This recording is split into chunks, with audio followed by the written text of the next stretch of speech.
구독자님 안녕하세요. 오늘 우리가 함께 분석해볼 자료는 가수 임영웅과 그의 팬덤, 영웅시대에 대한 이야기입니다. 네, 안녕하세요. 사실 이게 단순히 인기 많은 가수라는 말로는 설명이 좀 부족하죠. 그렇죠.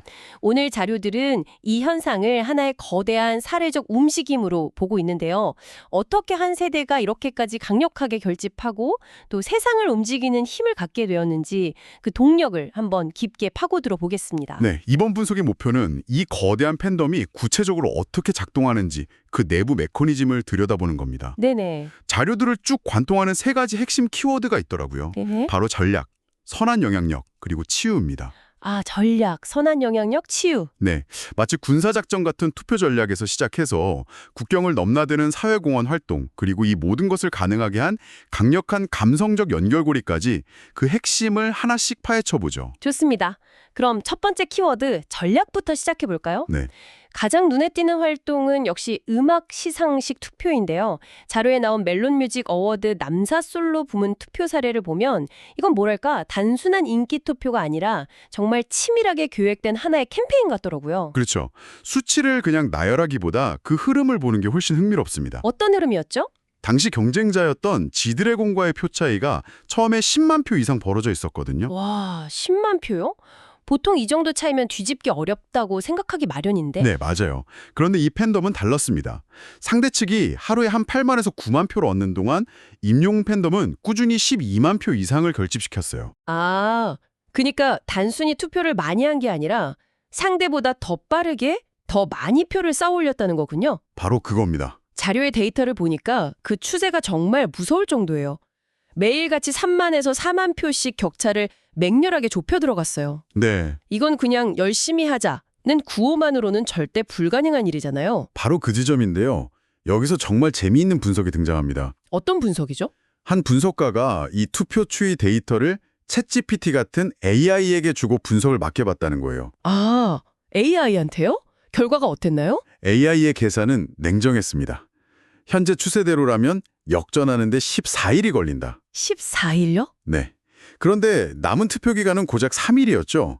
사실상 AI는 패배를 예측한 셈입니다. 와, 거기서 보통은 좌절할 법도 한데 이 팬덤은 그 분석 결과를 오히려 역으로 활용했다는 거죠? 맞습니다. 그게 이 팬덤의 무서운 점이죠. AI가 내놓은 불가능이라는 예측을 가능하게 만들기 위한 조건으로 바꿔버렸어요. 아, AI가 판을 뒤집기 위한 구체적인 목표치까지 제시했거든요. 바로 하루에 최소 3만 표 이상의 추가 득표가 필요하다는 것. 3만 표. 네, 한 사람당 3표씩 투표할 수 있다는 걸 감안하면 기존 투표 인원 외에 매일 새로운 투표자 1만 명을 데려와야 한다는 계산이 나오는 거죠. 이야, 막연한 열정이 아주 구체적인 데이터 기반의 일일 미션으로 전환되는 순간이네요. 그렇죠. 제 주검만 봐도 평생 투표 같은 건 안 해보셨을 분들이 자녀들에게 무로무로 앱 설치하고 투표하는 법을 배우시더라고요. 그 1만 명이라는 숫자가 그렇게 채워진 거군요. 네. 그리고 이런 데이터 기반의 조직적인 움직임은 멜론 투표 하나에 그치지 않았습니다. 아, 또 있었나요? 자료에 나온 벅스뮤직의 페이버릿 투표 같은 경우는 판이 훨씬 컸어요. 최종 우승자에게 걸린 특전이 어마어마했거든요. 특전이요? 서울의 심장부인 삼성동 코엑스 초대형 전광판 광고에 주요 일간지 전면 광고까지. 와, 이건 이건 사실상 팬들이 아티스트에게 수억 원대 광고 캠페인을 선물하는 것과 마찬가지입니다. 팬덤이 단순한 응원단을 넘어 아티스트의 홍보와 브랜딩을 책임지는 마케팅 에이전시 역할을 하고 있는 거예요. 알겠습니다. 그러니까 이 팬덤의 첫 번째 특징은 고도로 조직화된 전략적 행동. 이렇게 정리할 수 있겠네요. 네, 맞습니다. 그런데 이런 엄청난 에너지가 투표처럼 경쟁적인 상황에서만 발휘되는 건 아니잖아요. 자료들을 보면 오히려 완전히 다른 방향으로 이 에너지가 흘러가는 모습이 더 인상 깊었습니다. 네, 바로 두 번째 키워드인 선한 영향력으로 자연스럽게 넘어가게 되네요. 네. 구독자님께서 보내주신 자료들에서 정말 반복적으로 등장하는 단어죠. 경쟁에서 이기기 위해 발휘되던 그 조직력이 경쟁이 없는 곳에서는 사회의 긍정적인 가치를 확산시키는 방향으로 전환되는 겁니다. 전국 각지에서 거의 동시다발적으로 이루어지는 기부 활동들이 그 증거일 텐데요. 맞습니다. 몇 가지 사례가 정말 기억에 남아요. 대구의 별빛 스터디방이라는 팬클럽은 뇌사장기 기증인 유자녀들을 위해 700만 원을 기부했더라고요. 네. 이게 벌써 3년째 이어온 활동이라고 하는데 그냥 어려운 아이들을 돕는다는 차원을 넘어서는 것 같아요. 그 이면의 맥락을 보면 더 깊은 의미가 보입니다. 자료에 따르면 장기 기증을 하시는 분들이 주로 40에서 50대 가장인 경우가 많아서 한창 공부해야 할 자녀들이 남겨지는 안타까운 상황이 많다고 해요. 아, 이 팬덤의 주축을 이루는 세대가 바로 그 비슷한 연령대의 부모 세대거든요. 남겨진 아이들에 대한 공감대가 그냥 생겨난 게 아닌 거죠. 자신들의 삶과 맞닿아 있는 아주 구체적인 대상을 돕고 있는 겁니다. 듣고 보니 그렇네요.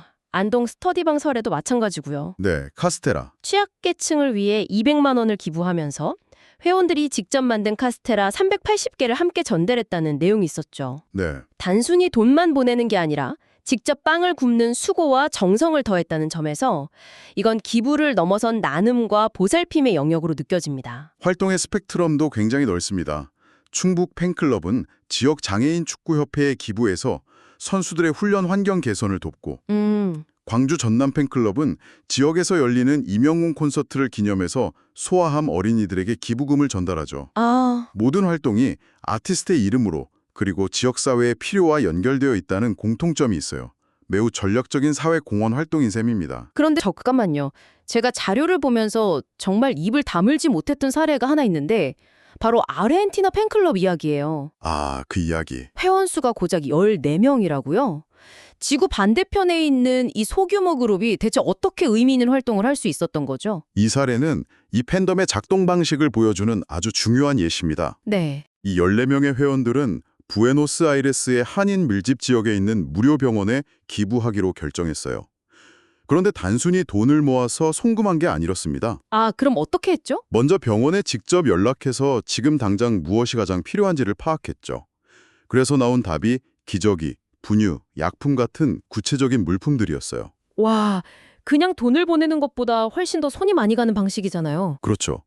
심지어 그 병원이 한국인 수녀 세 분이 봉사하고 있는 곳이라는 사실까지 파악하고 그분들을 통해 물품을 전달했습니다. 정말 세심하네요. 물리적인 거리는 엄청나게 멀지만 심리적, 문화적 거리를 좁히면서 공동체의 필요에 정확히 부응한 겁니다. 이건 선한 영향력이 얼마나 세심하고 또 얼마나 전략적으로 실행될 수 있는지를 보여주는 완벽한 사례라고 할 수 있습니다. 정리해보면 이들의 기부 활동은 단순히 착한 일을 하는 걸 넘어서 아티스트의 긍정적인 이미지를 사회에 확산시키고 팬덤 스스로의 가치를 증명하려는 목표를 가진 굉장히 고도화된 가치 중심 활동이라고 볼 수 있겠네요. 정확합니다. 한 언론 칼럼에서는 이런 현상을 두고 팬덤 문화가 과거의 소비 중심에서 현재의 가치 중심으로 이동하는 중요한 전환점이 되고 있다고 평가하기도 했죠. 알겠습니다. 전략적인 투표, 그리고 가치를 지향하는 기부. 이 두 가지 현상을 확인했는데 그럼 이제 가장 근본적인 질문이 남는 것 같습니다. 네. 대체 이토록 강력한 결속력과 헌신은 어디에서 오는 걸까요? 마지막 자료가 바로 그 심리적, 문화적 배경, 즉 치유라는 키워드를 깊이 있게 다루고 있더군요. 네. 정신과 전문의인 윤우상 원장의 이야기가 바로 그 핵심을 짚어줍니다. 네. 윤 원장이 자신의 환자였던 70대 중반 여성분의 사례를 소개하는데요. 이분은 2년 넘게 우울증 약을 복용하면서 입버릇처럼 하나님이 빨리 날 데려갔으면 좋겠다고 말할 정도로 삶의 의욕을 잃은 상태였다고 합니다. 그런데 그런 분이 어느 날 갑자기 변했다는 거잖아요. 네, 맞아요. 의사 입장에서는 정말 당황스러우면서도 놀라운 경험이었을 것 같아요. 2년 넘게 약물로도 해결되지 않던 우울증이 가수의 노래 때문에 사라졌다고 하니까요. 윤 원장도 처음엔 무척 놀랐지만 이내 이 현상을 전문의의 시각으로 진지하게 분석하기 시작했다고 합니다. 네. 그의 분석에 따르면 임영웅의 노래와 영웅시대라는 팬덤 활동이 특히 고립감을 느끼기 쉬운 중장년층에게 약물 치료 이상의 치유적 효과, therapeutic effect를 주고 있다는 겁니다. 치유적 효과라니? 구체적으로 어떤 의미일까요? 그냥 노래 듣고 기분이 좋아지는 것과는 다른 차원이라는 거겠죠? 훨씬 깊은 차원이죠. 세 가지 요소가 복합적으로 작용한다고 해요. 세 가지요? 첫째는 노래 가사를 통한 위로와 공감입니다. 내 마음 같은 노래를 들으며 감정이 정화되는 거죠. 둘째는 영웅시대라는 강력한 소속감입니다. 혼자가 아니라는 느낌, 같은 대상을 좋아하고 응원하는 동지들이 있다는 사실이 고립감을 해소시켜주고요. 네. 마지막으로 가장 중요한 것이 바로 투표나 기부 같은 공동의 목표를 통해 얻는 성취감과 효능감입니다. 성취감과 효능감. 네, 내가 누군가를 위해 무언가 의미 있는 일을 하고 있다는 감각이 삶의 활력을 되찾게 해준다는 거죠. 아, 이제야 모든 조각이 맞춰지는 느낌이 드네요. 앞서 이야기했던 전략적인 투표 활동과 선한 영향력을 위한 기부 활동이 단순히 팬심의 표현이 아니라 그들 스스로를 치유하고 삶의 의미를 되찾는 과정의 일부였던 거군요. 바로 그겁니다. 그리고 윤 원장의 분석은 여기서 한 걸음 더 나아가는데요. 더 나아간다고요? 그는 임영웅을 가리켜 대원민국 조상님들이 보낸 민족의 특사라는 아주 독특한 표현을 씁니다. 민족의 특사요. 이게 무슨 뜻인가 하면 대중문화의 중심에서 오랫동안 소외되었던 한 세대의 억눌린 감정, 즉 한을 틀어주는 역할을 하고 있다는 분석이에요. 한이라는 단어가 나왔네요. 이건 그냥 슬픔이나 분노와는 다른 아주 복합적인 한국 고유의 정서잖아요. 그렇죠.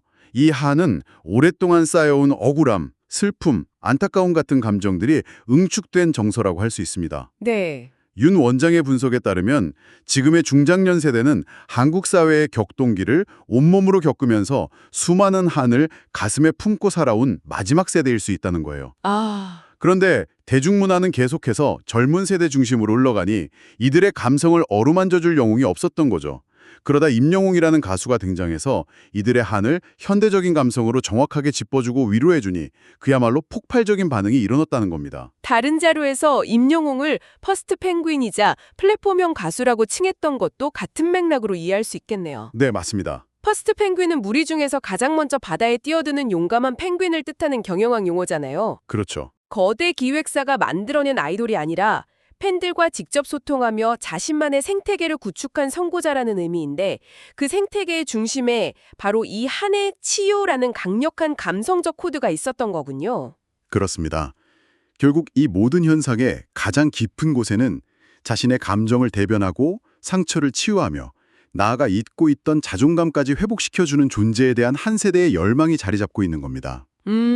그것이 바로 이 모든 조직적인 행동을 이끌어내는 근원적인 동력이라고 자료들은 분석하고 있습니다. 정말 흥미롭습니다.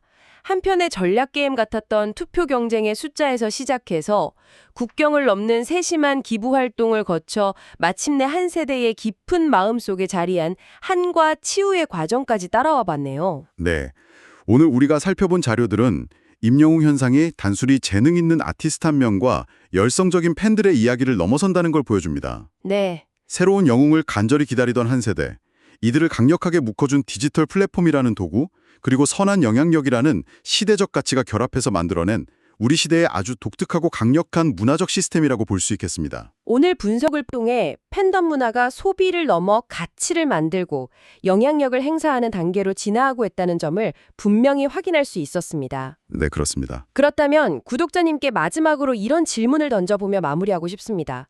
아티스트와 팬덤이 이처럼 사회에 직접적인 영향력을 행사하는 시대에 이들이 져야 할 새로운 책임의 범위는 과연 어디까지일까요? 그리고 이들이 보여준 선한 영향력 모델은 앞으로 팬덤 문화의 새로운 표준이 될 수 있을까요?